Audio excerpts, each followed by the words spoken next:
Today in Across the Fence, we're headed out to Pasture. We'll learn what horses like and don't like when it comes to food and forage, and our expert guests will have tips on managing manure, mud, and weeds. Good afternoon and thanks for joining us. I'm Judy Simpson. Whether you're a horse owner or you just appreciate and enjoy Vermont's working landscape, you'll be interested in our focus today on getting the most out of your pasture. Joining me are two of the most experienced extension equine specialists in the country. Betsy Green is a frequent contributor from right here at the University of Vermont, and Bridget McIntosh is from the University of Tennessee. The two professors have been co-hosting a series of pasture management workshops around Vermont. Thanks so much for taking the time to be here. Always great to see you. Now, Betsy, tell us a little bit about the workshops and what you and Bridget have been talking about. Well, as you recall, I probably recall, we've been having fall workshops on pasture management, crops, livestock, horses each year, and underwritten by UVM Extension, Equine Extension, and also Risk Management. And I brought some of my other colleagues here to come talk to us before. Well, this year we had the Equine Science Society meetings and E-Extension, and we were doing some work with all the pastures and how to get resources and things. And Bridget was doing some interesting stuff and presenting some information as well. And I thought, I'll ask the Vermonters. And I actually put out a call to the Facebook community, Vermont horse community, said, if you have something on this, what would you want? And it fit Bridget perfectly. So I brought her in. So what are the keys, Bridget, to getting the most out of your pasture? I think first and foremost, it's important for horse owners, whether it's a professional farm or just a backyard horse owner, to realize that pastures provide the foundation of the horse's diet, with forage being the most important. So we need to come up with management strategies that will not only improve the quality of the pasture, but also reduce weeds and provide optimal nutrition for the horse. Particularly because horses depend on forage, they need about 10 to 30 pounds of forage per day in order to keep their digestive tract healthy. They're grazing animals. They were meant to be out grazing, eating grass and legumes, and not necessarily kept in stalls as we often have to keep them. So good quality forage will not only provide all the optimal nutrients, but the calories horses need to stay healthy and in good condition. So forage is the foundation. And too, it says that horses need to graze 14 to 18 hours a day? Yes, and it's not necessarily they need to, but that's how they were designed. Horses have a continuous gastric acid secretion in their stomach because they were meant to continuously graze and have grass in their digestive system. And so also too, I guess, you said forage is the key reason to properly manage a pasture, but there are other reasons as well. Sure, there are.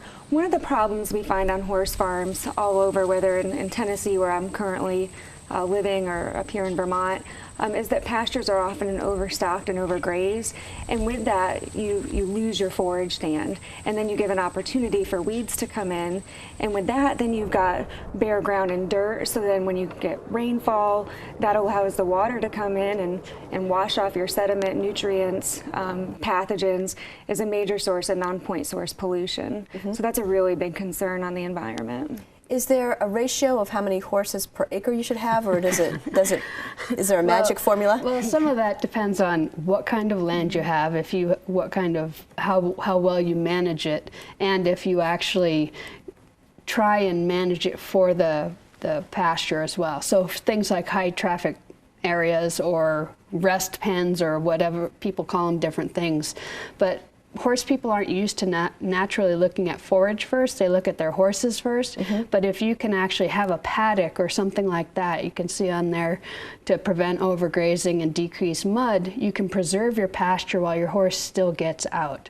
And we've done a lot of things on the high traffic areas, and there's a lot of different ways. We actually had some presentations about how to use those, even whether it's just around your gates or water, or whether it's a whole area, to preserve the pasture so you can get the maximum forage benefit for your horse, especially with the cost of hay this year. Right. And so isn't that sort of counterintuitive, though? If you close off a big part of your pasture and keep horses more confined, they won't be able to graze.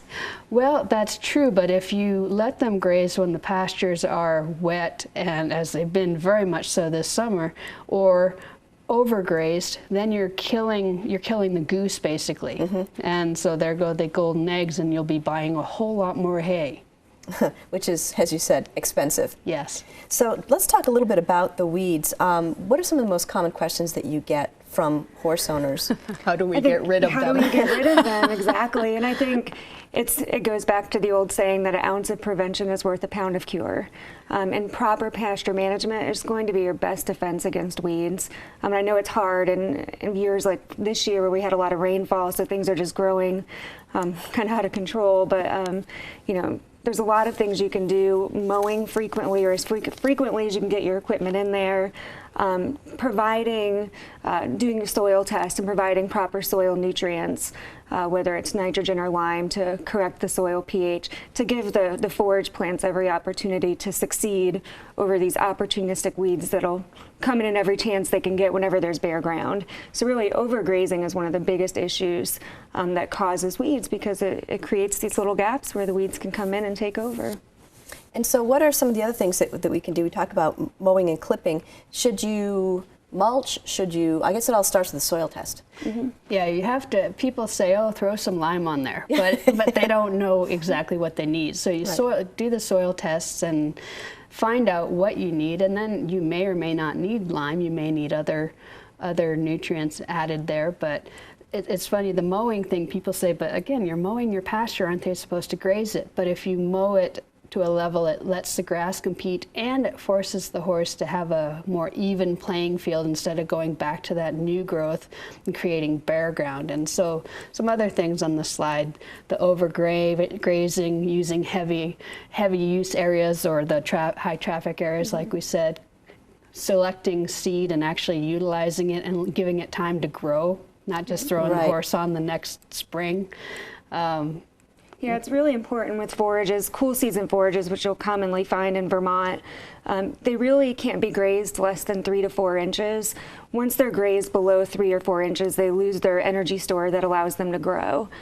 So they really need to be grazed when they're about 6 inches or more, grazed down to 3 or 4 inches, and then do things like rotational grazing, where you can remove the horse from that paddock or put it on a heavy use area once the forage has reached 3 to 4 inches. Yeah, or you can break up existing paddocks so that you're forcing them to graze on one area and then putting them on another while that first recovers and cycle through, whether that's temporary fencing or breaking up your paddocks. Now, you talked at the beginning of the program about the fact that most of horses' nutrient requirements can be met by forage alone, but horses are individuals too, and some have special dietary needs. Yeah, very much so. You can have the horse that gets fat on air and the horse that you can't keep weight on no matter how much you pump the hay and grain and such too. But we seem to have a lot of fat on air type of horses these days. Yes, one of the biggest problems in the equine health community right now is laminitis and metabolic syndrome. So it's, you know, as people, we like to be thin and we like our horses to be fat and round. When we see their ribs, we get worried. But for horses, being obese is a huge problem.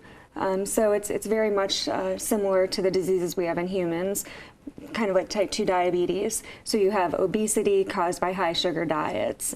And one of the things that we find is sugars can be very high in cool season pastures during certain times of the year. Let's talk a little bit about that, because I found that to be really interesting. There are times when you shouldn't put your horse out, depending on the time of day, or even if it's a lot of sunlight. You kind of have to be a weatherman to manage these horses. That's scary. Now, there's something called NSC. Yes. So NSC is non-structural carbohydrates. It's just a fancy word for all of the sugar and starch and another type of carbohydrate called fructan that are found in cool season grasses.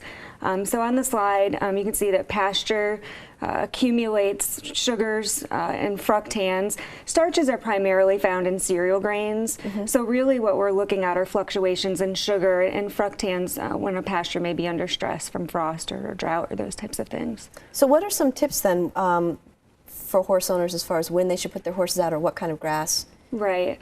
And there are some species that some forage species that tend to be higher in sugars and fructans than others. Cool seasons tend to be higher than warm seasons. So cool seasons like timothy and fescue versus warm season grasses like Bermuda grass. However, overall, it's really the environment that plays a big role. So these sugars are produced in the grass from photosynthesis. So sunlight comes in and causes the plant to make sugar so it can grow and live. So when we have bright sunny days, you're going to have higher sugar in the grass. So it's kind of like a roller coaster where overnight the sugar level goes down, and then throughout the day as the sunlight increases, the sugar will go back up in the grass. It stays high really until about 8 o'clock at night, and then goes back down as it gets dark again. Afternoon and evening hours are going to be when you have your highest sugar content on bright sunny days, particularly if they're followed by cool nights. Young, growing vegetative grass is going to be higher than mature stemmy grasses. So if you're looking at purchasing hay, your first cutting stemmy hays are going to be lower in sugar usually than your immature second and third cuttings. But of course, a forage test is needed. Right. And so if you have a horse that's really sensitive to that, then you would actually turn them out in the morning when the sugars are lower. And so what about the length of the grass? I mean, you mentioned taller is better? It can be, and this is, again, it depends on so many different variables. Even humidity plays a role. So I did some research when I was at Virginia Tech that we found when it was cloudy and overcast or rainy days, we didn't see that circadian or diurnal variation. It was just a low plateau because there wasn't sunlight in there to increase the photosynthetic rate. So you really do have to be a weatherman. That's perfect for Burlington being the most cloudy city. It's good for our horses that are sensitive, right? So if people have questions, what should they do, Betsy? I mean, if they're like, do I put the horse out? Do I not put the horse out? I guess you have to also rely on what your horse is doing. I mean, if they're fine, they're fine. Yes. And this is a certain population of horses. And I think sometimes as horse owners, we get on the internet and we think, oh gosh, all of our horses are prone to laminitis and metabolic disease and insulin resistance. When really this is a certain population of horses that are easy keepers. The majority of horses out there aren't going to have a big issue with this. And forage is still the most critical part of their diet to maintain gastric health, reduce incidence of colic, gastric ulcers, those types of things. So. You mentioned too that horses forage is the most important, but still a lot of people supplement forage with grains or whatever other kinds of feeds. Is that really necessary? It is when it comes to vitamin and mineral status. While forages provide excellent calories and fiber and protein, oftentimes we find that copper, zinc, selenium, some of our important minerals are lacking. So for most horses, forage alone, plus what we call a vitamin and mineral pasture balancer pellet, you feed at a very small rate, like a pound a day or less, is all most horses need, especially pleasure horses and horses in light work. And so how can you tell if your horse is getting enough from its forage? Typically, you just monitor them for body condition score. That's the first and foremost. So on a scale of 1 to 9, we want horses to be about a 5 to a 6. Anything over than that is overweight. Anything under a 4 is underweight. So it's body condition, hair coat. Yeah, if they have a dull hair coat or something like that, you might, of course, first thing you think about is have they been dewormed? Do they have some parasite issues? But then you can also look to what one thing, testing your soil and your pasture and find out what you're feeding them. That's, kind of an answer to how do we monitor them, see what you're feeding them. And, of course, we have the Plant and Soil Science, they handle both soil and pasture tests, so you can start there and then you can figure out exactly what to supplement, just like we test the soil and find out what to put on it. And do you recommend doing that with your hay for the winter? Yeah, if you are getting quantities of hay, it's great to do a bunch of grab samples from different bales and such, combine it and get an average sample. If you're buying a couple bales at a time, you're not going to do the testing, and you'll kind of probably depend on the physical characteristics, which is not always reflective of what's in the hay. But then you look to the horse and see how they're performing, how they look, their fat composition, their energy. Yes. And so I guess the bottom line is that when you're thinking about your horse and you're thinking about its care, you also need to think about what it's eating and the land it's on. Yeah, very much so. Yeah, I think as horse owners we have a responsibility to the environment, and I think oftentimes horse owners get a bad rap because we're not always the best at managing our pastures. But I think if we go back and think how much money it'll save us and how much better it is for the animal to be on a properly managed and maintained pasture, and we'll be better stewards of the land. Well, and just even this year, I know of a couple farms that have already had to buy hay twice, and usually they produce their own. But Right. because of our situations with the flooding and the weather and rain, they haven't been able. And so that cost right there is going to be tough. Reason enough to take care of your land. Yes. Yes. Well, thanks for joining us today. Thank you. Great. That's our program for today. I'm Judy Simpson. We'll see you again next time on Across the Fence.